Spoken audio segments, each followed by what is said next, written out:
Hello friends, business एडोमा तपाईहरुको स्वागत छ। मेरो नाम साहिल निधि।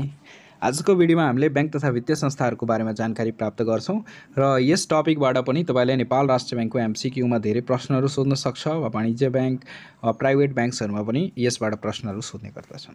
त्यही भएर यो टपिक पनि एकदमै इम्पोर्टेन्ट रहेको छ। नेपाल राष्ट्र बैंकले बैंक तथा वित्तीय संस्थाहरूलाई 4 भागमा वर्गीकृत गरिएको छ।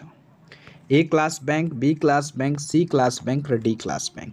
ए क्लास बैंकलाई क बैंक भनिन्छ, नेपालीमा भन्दा ख ग ख। ए क्लास बैंक भनेको के हुन्छ त? कमर्शियल बैंक र नेपालीमा भन्दा वाणिज्य बैंक। वाणिज्य बैंक भनेको राष्ट्रिय वाणिज्य बैंक होइन। राष्ट्रिय वाणिज्य बैंक यो किसिमको कमर्शियल बैंक हो। त्यो राष्ट्रिय वाणिज्य बैंक त्यो बैंकको नाम रहेको छ, मात्र राष्ट्रिय वाणिज्य बैंक नाम। तर वाणिज्य बैंक भन्नाले सबैजनाले के बुझ्छन् त? राष्ट्रिय वाणिज्य बैंक।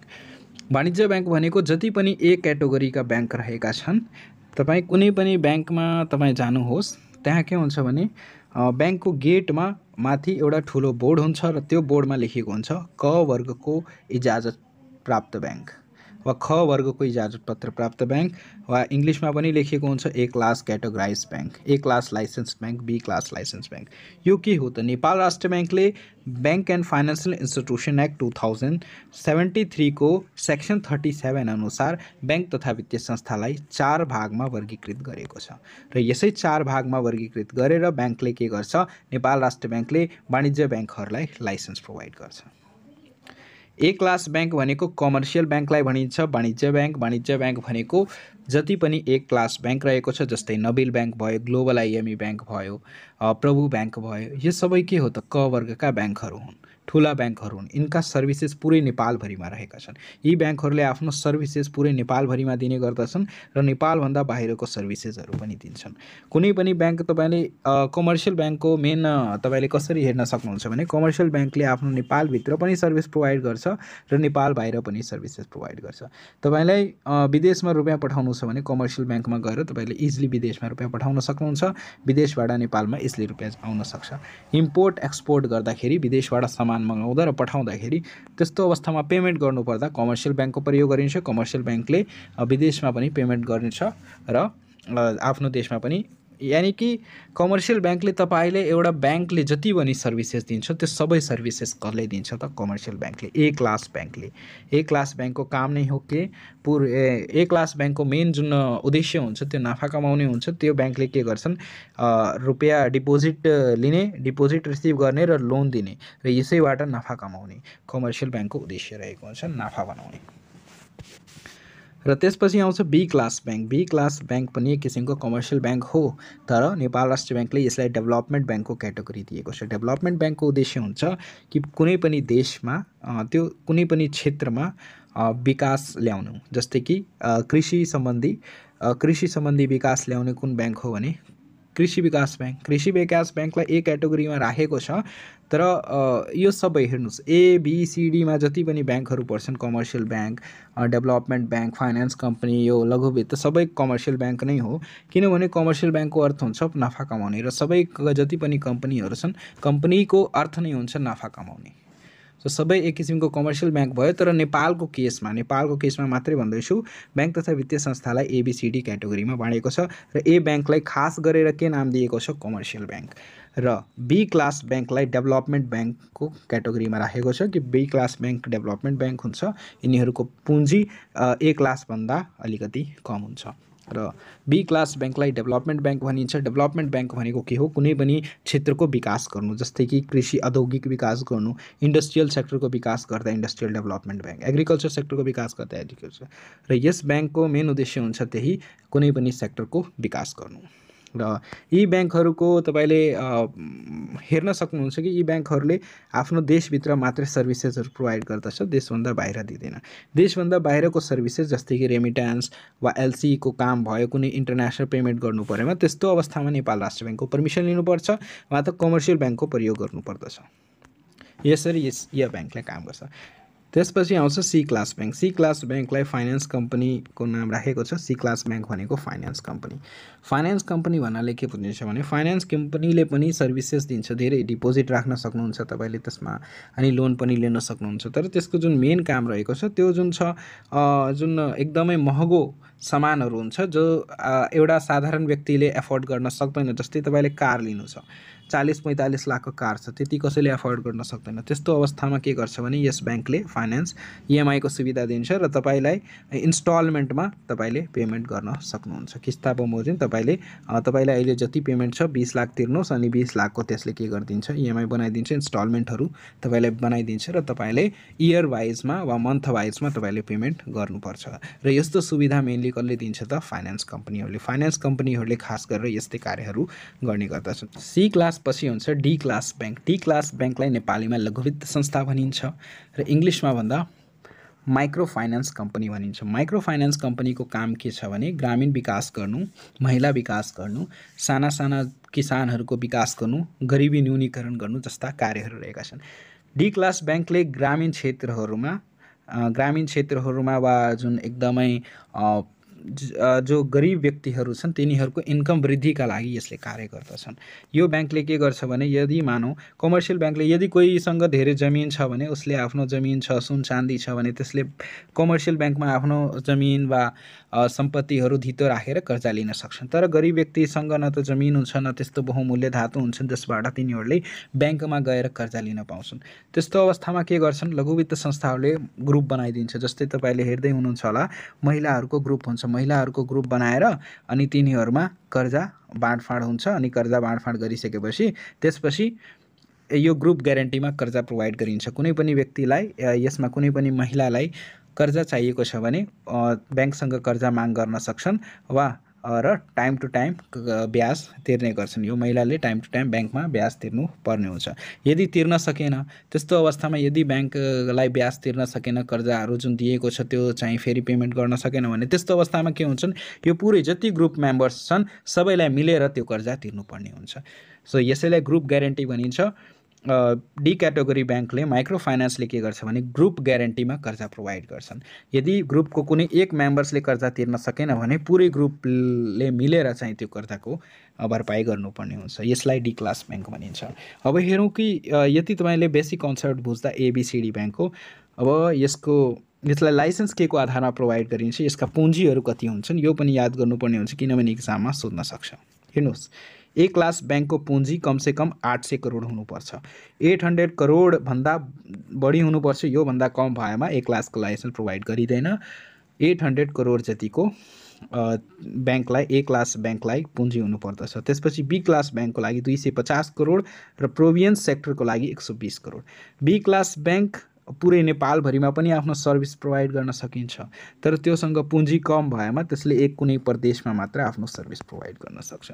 जस्तै कि मध्य प्रदेशमा, 1 नम्बर प्रदेशमा, गण्डकी प्रदेशमा, पुरै गण्डकी प्रदेशमा एउटा बी क्लास बैंक छ र पुरै गण्डकी प्रदेशमा यसले आफ्नो सर्भिस प्रोभाइड गर्छ। र यसको पुँजीको लागि पुरै नेपालभरिमा पुरै देशको स्तरमा सर्भिसेसहरू प्रोभाइड गर्दाखेरि 250 करोड पुँजी चाहिन्छ भने प्रदेश स्तरको लागि 120 करोड पुँजी चाहिन्छ। त्यसपछि सी बैंकको लागि पुरै देश स्तरमा नेपालभरिमा आफ्नो सर्भिसलाई प्रोभाइड गर्नका लागि 80 करोड जतिको पुँजी चाहिन्छ भने प्रादेशिक स्तरमा आफ्नो ब्रान्चेसहरू खोल्नका लागि 50 करोडको पुँजी चाहिन्छ। त्यसपछि डी क्याटेगोरीका बैंकलाई 10 करोडको पुरै नेपालभरिमा सर्भिस प्रोभाइड गर्न 10 करोडको पुँजी चाहिन्छ भने प्रदेश स्तरको लागि 2 करोडसम्मको मात्र पुँजी चाहिन्छ। र यो 4वटा बैंकमा एउटा अझै बैंक हुन्छ इन्फ्रास्ट्रक्चर बैंक। इन्फ्रास्ट्रक्चर बैंकलाई कुनै पनि क्याटेगोरीमा राखेको छैन। यसलाई कुनै पनि क्याटेगोरीमा राखेको छैन। यो पुरै नेपालभरिमा एउटा मात्र बैंक हो। यसको जुन पुँजी हुन्छ त्यो हुन्छ 2000 करोड। र यसको स्थापना किन गरिएको छ भने पूर्वाधारको विकासका लागि, रोडहरूमा लगानी गर्नका लागि, रोड ट्रान्सपोर्टेसनमा लगानी गर्नका लागि, हाइड्रो इलेक्ट्रिसिटीमा बिजुली उत्पादनमा लगानी गर्नका लागि, ठुला जुन लगानीहरू हुन्छन् पूर्वाधारको लगानीहरू इन्फ्रास्ट्रक्चरहरू बनाउनका लागि जुन लगानीहरू हुन्छन् त्यो कुन बैंकले गर्छ भने इन्फ्रास्ट्रक्चर बैंकले गर्दछन्। किनभने यसको पुँजी धेरै ठुलो हुन्छ र त्यही भएर यस बैंकलाई कुनै पनि क्याटेगोरीमा राखेको छैन र यो नेपालभरिमै एउटै छ र यो कम्पनीको नाम इन्फ्रास्ट्रक्चर बैंकको जुन रहेको छ त्यो निफ्रा नेपाल इन्फ्रास्ट्रक्चर फाइनान्शियल बैंकको रूपमा यो रहेको छ। त्यसपछि नेचरहरू हेर्नुहोस्। ए क्लास बैंकले बिजनेस पर्पसको लागि कर्जा प्रोभाइड गर्छ। ठुलो करोडौं अरबौंको लगानी दिनु परेमा ए क्लास बैंकले गर्छ। बी क्लास बैंकले के को लगानी दिन्छ भने डेभलपमेन्ट विकासको लागि लगानी कसले गर्छ भने बी क्लास बैंकले। त्यसपछि सी क्लास बैंकले कन्जप्सन लोन भनेको त्यही एफोर्डेबल सामान जुन हुँदैन, जुन एकदमै महँगो हुन्छ, जुन सर्वसाधारणले एफोर्ड गर्न सक्दैन, त्यस्तो लोनहरू कसले प्रोभाइड गर्छ भने सी क्लास बैंकको उद्देश्य रहेको छ। माइक्रो फाइनान्स एकदमै सानो एमाउन्टमा 1 लाख 2 लाखको लोनहरू कसले प्रोभाइड गर्छ त माइक्रो फाइनान्सले। त्यसपछि टाइप्स अफ ट्रान्जेक्सन। यी बैंकहरूले कस्ता ट्रान्जेक्सन गर्छ? ए क्लास बैंकले सानो ट्रान्जेक्सन गर्छ। धेरै दिनको लागि यसले लोन दिँदैन। 1 वर्षसम्मको लागि, 1 वर्ष 2 वर्ष 5 वर्षसम्मको लागि कर्जा दिन्छ। हुन त यसले लङ टर्मको सर्भिसेस पनि दिन्छ, तर खास गरेर यसको जुन मेन ट्रान्जेक्सन हुन्छ त्यो सर्ट टर्म डिपोजिट उठाउने, सर्ट टर्मको कर्जा प्रोभाइड गर्ने। बी क्लास बैंकको लङ पिरियडको लागि खास गरेर यसले कर्जाहरू प्रोभाइड गर्छ। 5 वर्ष 10 वर्ष 20 वर्षको लागि कर्जाहरू प्रोभाइड गर्छ। सी क्लास बैंकको जुन कर्जाहरू हुन्छ त्यो खास गरेर मिड टर्मको लागि हुन्छ। मिड टर्म भन्नाले 3 वर्ष 5 वर्ष 7 वर्ष यस्ता टाइमहरूको लागि हुन्छ। त्यसपछि डी क्लास बैंकले सानो अवधिको लागि कर्जा प्रोभाइड गर्छ। 1 वर्षभित्रैमा त्यो रिकभर भइहालोस् यस्तो किसिमको कर्जा डी क्लास बैंकले प्रोभाइड गर्छ। नाउ अब आउँ हामी फङ्सनतिर। फङ्सनलाई बुझ्नु भएमा तपाईले एबीसीडी बैंकको बारेमा एकदमै राम्ररी बुझ्नुहुन्छ। डिपोजिट एक्सेप्ट निक्षेप स्वीकार्नु, सर्वसाधारणबाट रुपैयाँ जम्मा गर्न लगाउने। यो कुन बैंकले कार्य गर्दछ भने ए बैंकले पनि निक्षेपको सुविधा दिन्छ, डिपोजिट जम्मा गर्न। त्यसपछि बी बैंकले पनि, सी बैंकले पनि, डी बैंकले पनि। एबीसीडी यो चारवटै बैंकले यस्तो सर्भिसेस दिन्छ, सबैले डिपोजिट एक्सेप्ट गर्छ। तर डी क्लास बैंकलाई डिपोजिट एक्सेप्ट गर्नका लागि नेपाल राष्ट्र बैंकको पर्मिसन लिनुपर्छ र नेपाल राष्ट्र बैंकले तोकेको अनुसार यसले मात्र त्यति डिपोजिट मात्र जम्मा गर्न पाउँछ। त्योभन्दा अनलिमिटेड यसले डिपोजिट जम्मा गर्न पाउँदैन। तर एबीसीले जतिसुकै कस्टमर आयो भने पनि यसले डिपोजिट जम्मा गर्न सक्छ। त्यसपछि क्रेडिट सप्लाई, कर्जाको सुविधा कसले दिन्छ? यो चारवटै बैंकको काम रहेको छ कर्जाको सुविधा दिने, कर्जाहरू प्रोभाइड गर्ने। त्यसपछि फरेन एक्सचेन्ज मुद्रा सटही तपाईँलाई नेपाली मुद्राबाट भारतीय मुद्रामा चेन्ज गराउनु छ वा नेपालबाट डलरमा चेन्ज गराउनु छ भने यो सर्भिसेस सबै तीनवटै बैंकले यो दुईटा बैंकले मात्र दिन्छ। तर सी क्लास बैंकले इन्डियन करेन्सीमा मुद्रा सठी गर्ने कार्य गर्छ, इन्डियन करेन्सीमा मात्र। तर डी क्लास बैंकले यस्तो कार्य गर्दैन। हायर पर्चेस लोन भनेको एकदमै कन्जप्सन लोनहरू भयो जुन चाहिँ हामीले एफोर्ड गर्न सक्दैन, सर्वसाधारणले एफोर्ड गर्न सक्दैन, एकदमै ठुलो एमाउन्टको लोनहरू हुन्छ। त्यो लोनहरू कसले प्रोभाइड गर्छ? यो तीनवटा बैंकले गर्छ, यो बैंकले प्रोभाइड गर्दैन। त्यसपछि हुन्छ हाइपोथिकेसन लोन भनेको इन्भेन्ट्रीमा लोन दिने। इन्भेन्ट्री भन्नाले एजेन्सीमा जस्तै कि कुनै पनि पसलमा कति सामान रहेको छ त्यो सामानको मूल्याङ्कन गरेर त्यसको आधारमा कर्जा दिनु।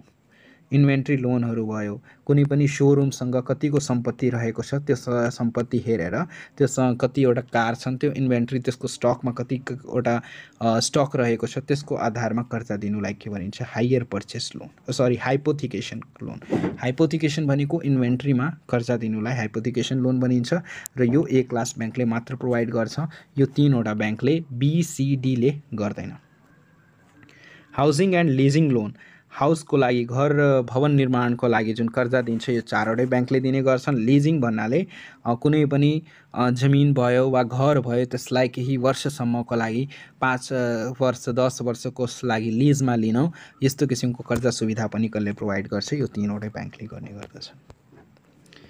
लोन अगेन्स्ट फरेन इन्स्टिट्युसन, कुनै विदेशी कम्पनीले नेपाली बैंकलाई भन्यो कि यसको जिम्मा कुनै पनि विदेशी व्यक्ति आएको छ नेपालमा इन्भेस्टमेन्ट गर्न, त्यसलाई रुपैयाँ चाहिएको छ भने र कर्जा चाहिएको छ भने कुनै पनि विदेशीले त्यसको जुन विदेशमा खाता रहेको छ त्यो विदेशी बैंकले भन्छ कि यहाँको कमर्सियल बैंकलाई यसलाई लोन प्रोभाइड गरिदिनुहोस्, म यसको पेमेन्ट गर्छु। र यस्तो सर्भिसेस कसले दिन्छ? ए क्लास बैंकले मात्र दिन्छ। कुनै पनि विदेशीको अगेन्स्टमा विदेशीले कुनै पनि भनेको छ, कुनै पनि विदेशी कम्पनीले भनेको छ, त्यसको ग्यारेन्टीमा कर्जाहरू प्रोभाइड गर्ने कसले काम गर्छ भने ए क्लास बैंकले मात्र गर्छ। यो लोन अगेन्स्ट फरेन इन्स्टिट्युसन ए क्लास बैंकले यस्तो काम मात्र गर्छ। जति पनि विदेशबाट इन्टरनेसनल पेमेन्ट सर्भिसेसहरू छ यो तीनवटा ब्याङ्कले गर्दैन, यो कुरा ख्याल राख्नुहोस्। त्यसबाट अझै इजी हुन्छ तपाईँलाई बुझ्न। रिफाइनेन्स फ्रम नेपाल राष्ट्र ब्याङ्क। रिफाइनेन्स नेपाल राष्ट्र ब्याङ्कले के गर्छ भने ब्याङ्क तथा वित्तीय संस्थाहरूलाई सहुलियत कर्जाहरू प्रोभाइड गराउँछ। कुनै पनि प्रयोजनका लागि, गरिबी न्यूनीकरणका लागि वा ब्याङ्क तथा वित्तीय संस्थाहरूलाई केही समस्या परेमा त्यस्तो अवस्थाका लागि रिफाइनेन्स लोन प्रोभाइड गर्छ। त्यो रिफाइनेन्स लोन के को ब्याङ्क तथा वित्तीयसँग कतिवटा पास लोन छ। पास लोन भनेको त्यस्तो लोन जुन चाहिँ जसको रिकभरी 100% हुन्छ। त्यस 100% रिकभरीमा जुन कर्जाहरू प्रोभाइड त्यस्तो 100% रिकभरीमा हुने जुन कर्जाहरूको कति रहेको छ ब्याङ्कमा कर्जा, त्यसको आधारमा ब्याङ्कले नेपाल राष्ट्र ब्याङ्कले कर्जा प्रोभाइड गरिन्छ। त्यसैलाई के भनिन्छ? रिफाइनेन्स। ओके, नेपाल राष्ट्र ब्याङ्कले पुनः कर्जा प्रोभाइड गर्छ। पुनः कर्जा सुविधा यो तीनवटा ब्याङ्कलाई गर्छ, यो ब्याङ्कलाई प्रोभाइड गरिँदैन। त्यसपछि फन्ड फ्रम फरेन कन्ट्री। कुनै विदेशी देशबाट पेमेन्ट आएमा त्यसको कुनै विदेशी कम्पनी छ त्यसले नेपालमा लगानी गर्न चाहेमा त्यो कुन ब्याङ्कले त्यस्तो सर्भिसेसहरू प्रोभाइड गर्छ, त्यो फन्ड रिसिभ गर्ने काम कसले गर्छ भने ए क्लास ब्याङ्कले गर्छ, बीसीडीले गर्दैन। Write off credit by laws. Write off credit by laws नियमको अनुसार जुन क्रेडिटहरू दिने काम कसको हो? यो चारवटै ब्याङ्कले नियमको अनुसार क्रेडिटहरू प्रोभाइड गर्दछन्। Issue share debenture. डिभेन्चरलाई इस्यु गर्ने, सेयर गर्ने, पुँजी निर्माणको लागि पुँजीको कमी परेमा कुनै पनि ब्याङ्क तथा वित्तीय संस्थालाई पुँजीको आवश्यकता छ, त्यसको लागि ब्याङ्कले के गर्छ? डिभेन्चर जारी गर्छ, बन्डहरू जारी गर्ने गर्छन्, सेयरहरू जारी गर्ने गर्छन्। सो यो चारवटै ब्याङ्कले आफ्नो पुँजीको संरचनाका लागि डिभेन्चर, बन्ड र सेयरहरू जारी गर्न सक्छन्। तर यस्तो किसिमको सेयर, डिभेन्चर, बन्ड जारी गर्न नेपाल राष्ट्र ब्याङ्कको पर्मिसन लिनुपर्छ। Letter of credit. Letter of credit LC को कारोबार ए ब्याङ्कले मात्र गर्छ, बी ब्याङ्कले पर्मिसन लिएर गर्ने गर्छ। नेपाल राष्ट्र ब्याङ्कको यसलाई पर्मिसन चाहियो बी ब्याङ्कलाई, खास गरी यो गर्दैन, सिडीले पनि गर्दैन। लेटर अफ क्रेडिट भनेको के छ? यो एकदमै इम्पोर्टेन्ट टर्म रहेको छ। लेटर अफ क्रेडिट भनेको इन्टरनेसनल पेमेन्ट गर्दाखेरि जब तपाईँले कुनै पनि सामान विदेशबाट मगाउनुहुन्छ र यहाँबाट पठाउनुहुन्छ त्यस्तो अवस्थामा एलसी गरिन्छ। एलसी भन्नाले के बुझिन्छ भने तपाईँले यदि मानौँ कुनै पनि कम्पनीबाट, स्यामसङ कम्पनीबाट 1 करोडको मोबाइल मगाउनु छ, 1 करोडको मोबाइल मगाउनु छ भने त कम्पनीले तपाईँमाथि भरोसा गर्छ? गर्दैन। किनभने तपाईँ को हुनुहुन्छ? यदि तपाईँले मोबाइल पठाइदियो, तपाईँले रुपियाँ पेमेन्ट गर्नु नभएमा के हुन्छ? या तपाईँले यो कम्पनीमाथि पनि भरोसा गर्नुहुन्छ, तपाईँले यदि पेमेन्ट गरिदिनु भएमा कम्पनीले तपाईँलाई मोबाइल पठाउँछ कि पठाउँदैन, यो कसरी तपाईँले? सो यसको लागि एलसी गरिन्छ। एलसीमा के हुन्छ भने तपाईँले ब्याङ्कलाई भनिदिनुहुन्छ, ब्याङ्कमा आफ्नो पेमेन्ट राखेर रुपियाँ तिरिसकेपछि अनि ब्याङ्कले के गर्छ? एलसी जारी गरिदिन्छ। एलसी जारी गर्छ स्यामसङ कम्पनीलाई अनि भन्छ कि तपाईँ यसको सामान पठाइदिनुहोस्, यसले यदि पेमेन्ट गर्न सकेन भने म गर्छु। ब्याङ्कले रिस्क लिइहाल्छ, ब्याङ्कले ग्यारेन्टी दिन्छ कि यदि यो व्यक्तिले पेमेन्ट तपाईँको गर्न सकेन भने म गर्छु। सो यो ग्यारेन्टीको काम कसले गर्छ? Letter of credit. Letter of credit खास गरेर इम्पोर्ट र एक्सपोर्टको लागि युज गरिन्छ, सामानहरू पठाउने र लिनेको लागि। त्यसपछि issue and accept digital card. Digital कार्डलाई इस्यु गर्ने, एटिएम कार्ड्सहरूको निर्माण गर्ने, एटिएम नेटवर्क्सहरू बनाउने, एटिएम कार्डको डिजिटल कार्डहरूमा निर्माण गर्ने यो ए क्लास ब्याङ्कले मात्र गर्छ, यो ब्याङ्कहरूले गर्दैन। तर नेपाल राष्ट्र ब्याङ्कको पर्मिसन लिएर यिनीहरूले गर्न सक्छ, तर यो ब्याङ्कलाई एलाउ छैन, डी क्लास ब्याङ्कलाई एलाउ छैन। Carry out government transaction. Carry out government transaction भनेको नेपाल सरकारको कारोबार गरिदिने। कहिलेकाहीँ हेर्नुहुन्छ भने नेपाल सरकारले जुन पेमेन्ट गर्नुपर्ने हुन्छ कर्मचारीहरूको, त्यो पेमेन्ट कमर्सियल ब्याङ्कको थ्रु गर्ने गर्छ। सो नेपाल राष्ट्र ब्याङ्क नेपाल सरकारको ट्रान्जेक्सन गर्ने ब्याङ्क कुन हो त? A class bank. बीसीडीले नेपाल सरकारको ट्रान्जेक्सन गर्दैन। त्यसपछि selling and accept government bond. सरकारको जुन बन्ड हुन्छ, गभर्मेन्ट बन्ड हुन्छ, त्यो सरकारको ऋणपत्र हुन्छ, त्यो ऋणपत्र काम किन्ने वा बेच्ने काम कसले गर्छ भने यो चारवटै ब्याङ्कले सरकारको ऋणपत्रलाई किन्न सक्छ र सरकारको ऋणपत्रलाई बेच्न सक्छ। त्यसपछि रेमिट्यान्स। रेमिट्यान्स भनेको विदेशबाट रुपियाँ रिसिभ गर्ने वा विदेशमा रुपियाँ पठाउने सर्भिसेसलाई के भनिन्छ? रेमिट्यान्स। र यो रेमिट्यान्सको सर्भिस ए बी ब्याङ्कले मात्र दिन्छ, बी ब्याङ्कले पनि इन्डिया भारतमा मात्र दिन्छ र पुरै विदेशमा यसलाई रुपियाँ पठाउँदाखेरि नेपाल राष्ट्र ब्याङ्कसँग पर्मिसन लिनुपर्ने हुन्छ बी क्लास ब्याङ्कलाई। तर सिडीले यस्तो सुविधा दिँदैन, रेमिट्यान्सको सुविधा दिँदैन। तर नेपालभरिमा यो चारवटै ब्याङ्कले इजिली पठाउन सक्छ। ए क्लास ब्याङ्कले विदेशमा पनि रुपियाँ पठाउन रिसिभ गर्न सक्छ, तर बी ब्याङ्कले नेपाल राष्ट्र ब्याङ्कको पर्मिसन चाहिएको छ। त्यसपछि टेक्निकल कन्सल्टेन्ट। अब टेक्निकल कन्सल्टेन्ट कसैलाई सल्लाह दिनु छ, तपाईँले कसरी कर्जा प्रोभाइड गर्नुपर्ने हुन्छ तिनीहरूलाई सिकाउने, यो सब प्रोजेक्टमा अलिकति हेल्प गरिदिने कि तपाईँलाई कसरी आफ्नो कर्जाको प्रयोग गर्ने, यसको लागि तपाईँले के कस्तो त्यसको जुन फाइनेन्सियल म्यानेजमेन्ट छ, कुनै पनि ब्याङ्कको कुनै पनि कम्पनीको एकाउन्टलाई म्यानेज गरिदिने, तिनीहरूलाई सिकाउने यो काम यो चारवटै कम्पनीले गर्ने गर्छ। सेल और बाई सेयर डिभेन्चर, बैंक तथा वित्तीय संस्थाहरूले आफ्नो शेयरलाई किन र बेच गर्ने काम, कसैको शेयरलाई किनिदिने र बेचिदिने काम यो तीनवटा ब्याङ्कले गर्छ।